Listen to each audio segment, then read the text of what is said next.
আজি বৃহস্পতিবাৰ আৰু বৃহস্পতিবাৰৰ কাৰণে মই গছৰ পৰা আমৰ পল্লৱ লৈ আহিলোঁ, আম পাত। আমাৰ লাগে মানে বৃহস্পতিবাৰে পূজা দিয়াৰ কাৰণে। আৰু তাতে চাওক আম পাতৰ লগত কি লাগি আছে। মই ভাবিলোঁ পাতটো এনেকুৱা কিয় গ্ৰীণ কালাৰ, পোকটো চাওক কেনেকুৱা,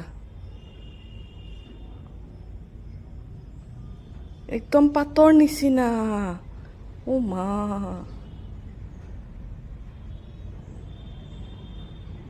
দেখা পাইছে পোকটো কেনেকৈ লৰি আছে।